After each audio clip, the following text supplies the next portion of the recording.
1, 2, 3, 4.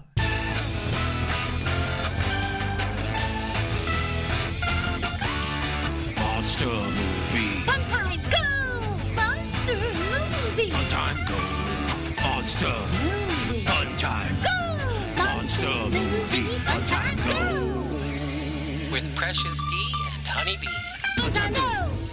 Ladies and gentlemen, boys and girls, friends and neighbors, welcome to Monster Movie Fun Time Go. I am one of your hosts, Precious D.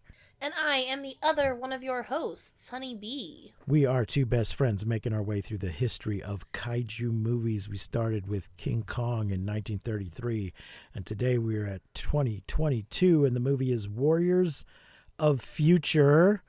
It's a Chinese movie, and the Chinese title is Tomorrow's War. Apparently, it was previously known as Virtus while it was in development. I don't remember anything in the movie being called Virtus. It is 99 minutes in Cantonese in color from Hong Kong. Budget is $65 million. Honeybee, over or under on the box office? Oh, I'm gonna say over. Yes, $111.2 million. Woo! All right. This was originally set for release in 2019, but there was a delay. I wonder what could have caused the delay for a theatrical release in 2019. What could have caused delay for anything in that time? So, I mean, once you delay a little bit, then you're delaying for a couple of years. Yeah, for sure. It became the highest grossing domestic film in Hong Kong at the time, and then was broken by A Guilty Conscience in 2023. Honeybee, what are your initial thoughts and feelings on Warriors of Future? This is on Netflix, by the way, folks, if you want to watch it. I'm not gonna lie. In the first, before the opening credits, when they did the little opening scene, I was not sure what show we were doing this for. I was like, shit, is this an alien or a kaiju? I can't tell yet. I was like, maybe it's both? It's funny. I really couldn't figure it out for a second. There are some that are both. Yeah, for sure. A Ghidorah movie could be considered a alien invasion movie. Definitely. Yeah, so, but yeah, I will say, for me, personally, a lot of people shit. Yeah. A lot of people shit. And I was sort of in the people shit, but there was a lot of it. Eventually I was just like, oh, come on already. But my initial thoughts, I thought it was great. It looks great. It feels very video game to me. Okay. I don't play video games or anything, but there are a lot of moments, when the creatures are attacking them, a lot of moments where they're running through the shit, where it just feels very video game. There was a moment when I thought this movie is turning into Hardcore Harry. Well, yeah, exactly. It's not a video game, but it's a movie that's sort of shot like you're in a first-person video game. It's all first-person point of view. So yeah, I think it looks great. Video game vibes. A lot of fucking people shit. But yeah, overall, I'm feeling good about it. Ready to dive in. How do you feel about it? I enjoyed it.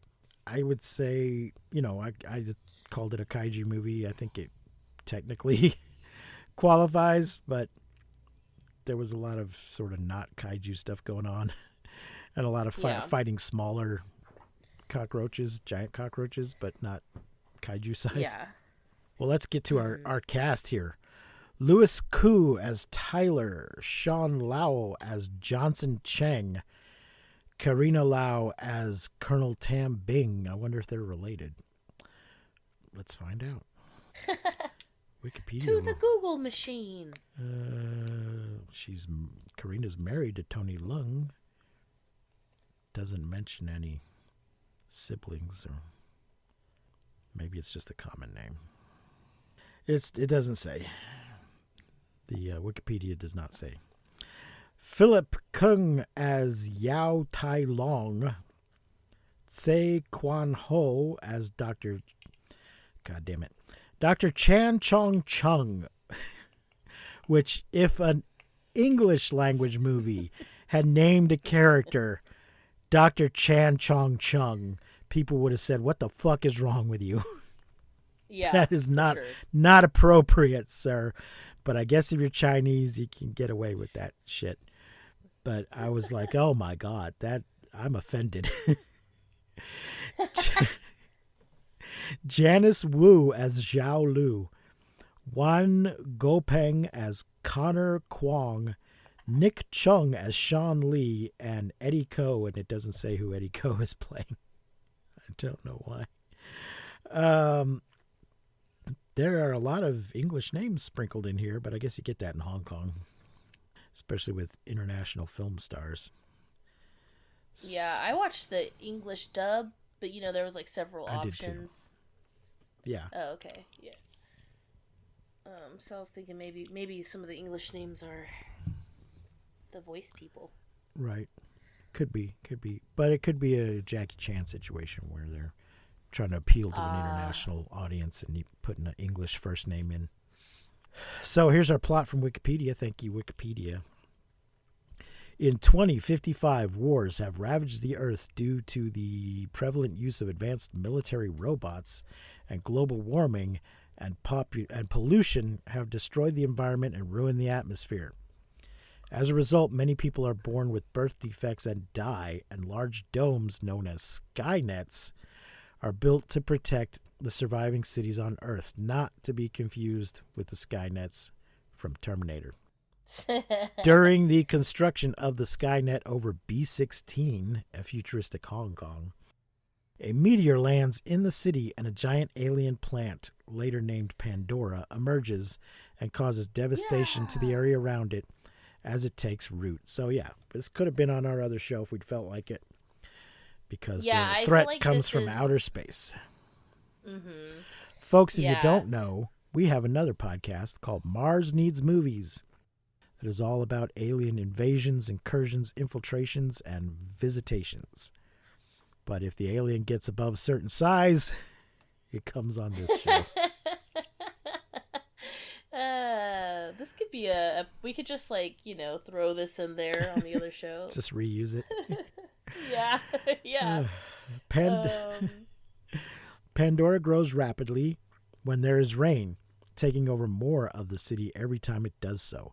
However, it is discovered that the plant can also purify the polluted air, which, that's what plants do.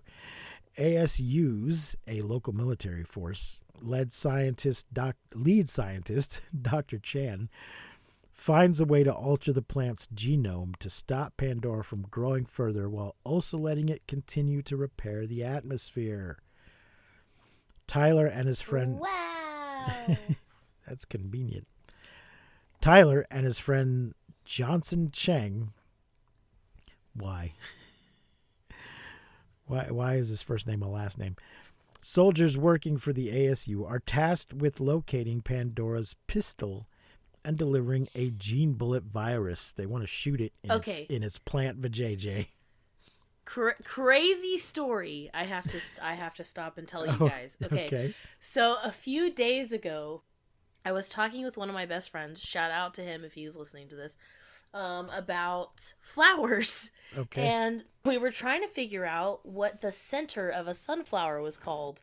But we're like, what do you call it? Like the bulb, like the center. So we're trying to figure out what the center of a flower is called. This led us into this deep dive into the Pistils and anatomy stamens. of a flower. Yeah. Yeah, and so I never even knew that the center of the flower, the lady parts with the ovules, are called a pistil. Yep. Never knew that in my whole life. 2 days before I watched this movie, I find that out. So when they said it, I was like, gasp! Oh my gosh, I just learned this word. And, yeah, that's my story. Yeah. Sorry, it's not that great, but I was very proud of myself. Most of us cover that in school, but I know you had a non-standard schooling. Yes, if a montage of me just smoking cigarettes, chain smoking cigarettes. Anyways, that's pistol with an I, not pistol with an O, for those of you who also weren't paying attention in school. yeah, pistil. So the gene bullet virus will neutralize its growth. Colonel Tam is sent to oversee the operation, not to be confused with Major Tom. But she has a backup plan to bomb Pandora from the air, which would destroy the plant, but could potentially kill 160,000 people in the surrounding area. This part made no sense to me. I'm like, the plant's not growing that fast. You have time to evacuate the city if you need to, even if it's going to rain. You can hold off on that bomb.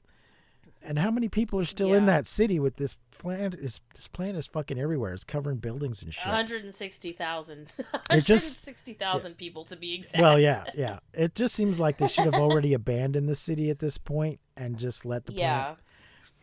Maybe set up some kind of perimeter where the plant can't grow past because you've just stripped it. You know, you've salted the earth or whatever, and just let it do its air cleaning thing. And not worry about it. But the only thing that I like about this part, and what I kind of think was happening maybe a little bit, is that we kind of think that she's the bad guy. Yeah. Like, we're kind of like, fuck this bitch, you know? And, like, that's kind of important in the movies. Like, story arc, people shit, you know? So, you're kind of like, like, fuck her. And then later on, you're like, aw. You know what I mean? So, I think, it's a lot of information. There's just a lot of people stuff going on in this movie. And a lot of it is them trying... It's not, you know, like the flashbacks and shit we get. That's cool. I like that. You know, when we, like, have flashbacks where they're having flashbacks and we get more, like, storyline. That's cool, and I enjoy that. But it was happening so much. I'm like, okay. Can we just... fight the plant? I wanted more of, like, the plant, because I was really excited about the kaiju being, like, you know, a huge ass plant. You could do so much with that. Some, like, Biolante shit. I thought you'd appreciate that. I did. I really did, but there just wasn't enough of it. Cheng heavily opposes the idea of sacrificing civilians and losing their best chance to fix the atmosphere, and launches the mission before 2 rainstorms hit the city. 2 rainstorms? Privates Connor and Lincoln join Tyler on the mission as they escort the Orca transport aircraft carrying the gene bullet virus into the operation area. Sean Lee, the commander-in-chief of B-16 and the architect of the Skynet project, realizes that neutralizing Pandora's growth to repair the atmosphere would stop the building of his Skynet domes. Is this guy wheelchair bound, or does he just not get up? Yes. Okay. No, he hits a wheelchair. Okay. He does this, you know, they do this spin the chair reveal when he first shows up, and then he does not get up at any point. I couldn't remember if he was actually in a wheelchair or he's just impolite. He's in a wheelchair.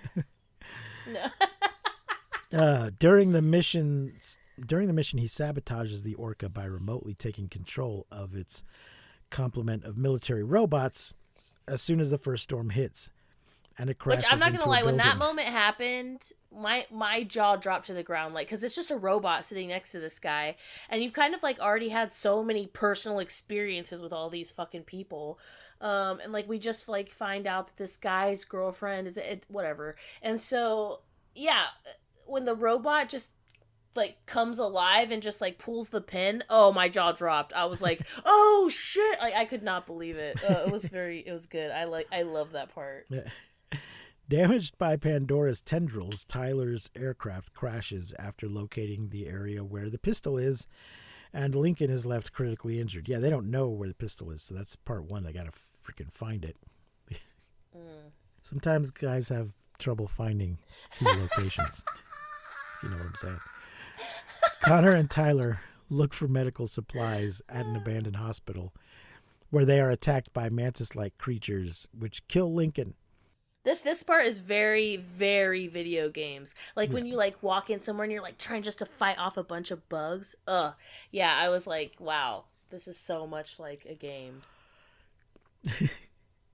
Connor hides in the mortuary while Tyler retreats to an emergency room where he rescues an orphan girl, Pansy, who reminds Tyler of his daughter, Sissy, who has died of pollution-caused illness.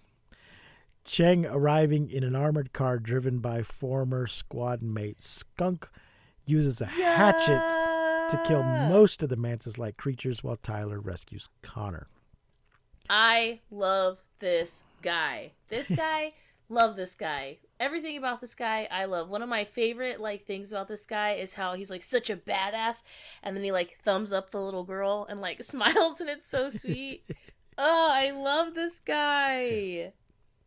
The survivors escape the hospital and head to the building where the Orca crashed, finding the last intact Gene Bullet capsule and evidence that Lee has sabotaged the mission in order to allow Pandora to be destroyed and the construction of a Skynets to continue. Yeah, there is a big problem getting this damn Gene Bullet because there's a lot of hanging upside down and it's just out of my reach. And oh no, we're slipping. It's getting further away. Oh no. It's so good. I really enjoy, and then it looks really good. Yeah. Like everything looks fantastic. Yeah. The team contact Lee saying they have the evidence of his sabotage, but Lee proposes a challenge. To beat him, they will have to go against the military robots under his control. I don't think he proposes a challenge. He just does it. Does it? Yeah. It's not like I challenge you to a duel, which you are free to refuse. He just does it. As the team race towards the location of the pistol, Lee sends several tank-like and humanoid robots after the armored car. As Skunk drives on, Tyler, Connor, and Cheng fight off the robots, and Cheng becomes separated from the group after being thrown out of the car. The others arrive at the location where the pistol is and encounter a large crab-like robot with its pulse weapon destroying the armored car. Connor, Skunk, and Tyler fight off more humanoid robots and destroy the crab-like robot. And Cheng returns and saves Pansy. Yay, Pansy. Woo! Yeah, and we thought she died, which was like a really sad moment. Yeah. I was like, no way! And he's like having the moment of like, oh, I said I would never leave her again. We get the whole flashback of a scene we just saw fucking 12 minutes ago. Yeah. And then she like comes running up. I was like, oh, I really thought she was dead. That was really well done. Well done. You got me. Cheng enters the pistol chamber just as Pandora begins to grow uncontrollably as the second storm hits. Cheng unleashes the Gene Bullet virus onto Pandora, stopping it from growing further. Colonel Tam suspends the backup plan to bomb Pandora, avoiding the deaths of 160,000 civilians. Before she can arrest Lee for sabotage, he commits suicide. Afterwards, with the state of the atmosphere greatly improving, Tyler accepts a mission on the moon, like you do, while Skunk and Cheng finish rebuilding the armored car. But who's going to take care of Pansy. Pansy, yeah. I guess she's going to the moon too. Yeah, she's got to go. Can't leave her again. Yeah.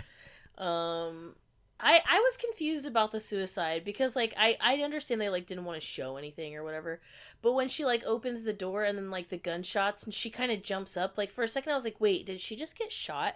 And I had to like rewind it to figure out like what was happening. I didn't understand completely that it was a suicide. I wasn't sure if he shot her because she fucked up his Skynet, and he was like, you don't understand, I am Skynet, Skynet is me.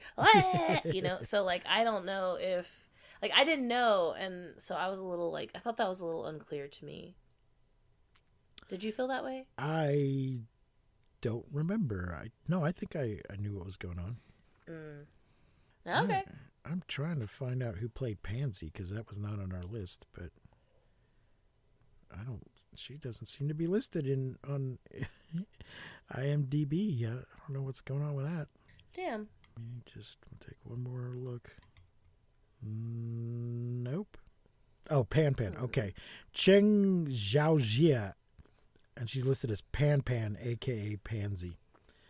She has no picture, so I'm thinking maybe she hasn't done a whole lot. She's been in 3 things. Mortal Ouija, The Best Is Yet to Come, and Warriors of Future. So, I don't know what the hell Mortal Ouija is. Looks like somebody fighting a Ouija board. Hell yeah. No, it's just floating, but I don't know. It's a weird picture.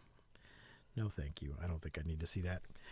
All right, so what are you going to rate Warriors of Future?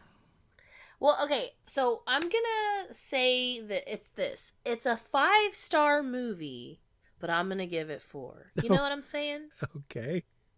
What Like, is- it's a 5-star movie, like, I for sure. Visually, storyline. I just, like, for me personally, I wish there was more kaiju. I wish that, like, we got to just, like, explore that more and see that. I wish there was less people shit.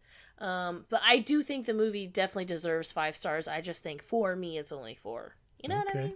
Okay. Yeah, I'm giving it 4. I liked it. The effects are all really good, and everybody does a good job in it. Apparently, 3 of these Yeah. guys, let's see, Sean Lau, Nick Chung, and Louis Koo were in The White Storm in 2013. I'm looking at the trivia on IMDb that it reunites these 3 actors since their last highly successful collaboration. All right, from when this came out. Well, there you go, folks. It's on the Netflix. If you want to watch it, we recommend it. It was a good time. Yeah, for sure. Next week, sadly, our movie will be 2025 Armageddon, which you might guess from my tone is from the goddamn asylum. I'm pretty sure that's available on multiple platforms. Watch it at your own risk. Remember to check out our other show, Mars Needs Movies. You can find links to all our things at mmftg.com. Check out our Patreon. Consider becoming a patron. If you like what we're doing, like and subscribe and rate and review wherever you're listening to this. And thank you for listening. Until next time, I have been Precious D. And I have been Honey Bee. Remember to keep calm and take shelter in basements. And please, don't misuse science. We won't see you, but you will hear us next time on Monster Movie Fun Time Go. You've been listening to Monster Movie Fun Time Go. If you enjoyed the show, please consider rating and reviewing us on your podcasting platform of choice. You can leave us a message and find links to all our things at mmftg.com.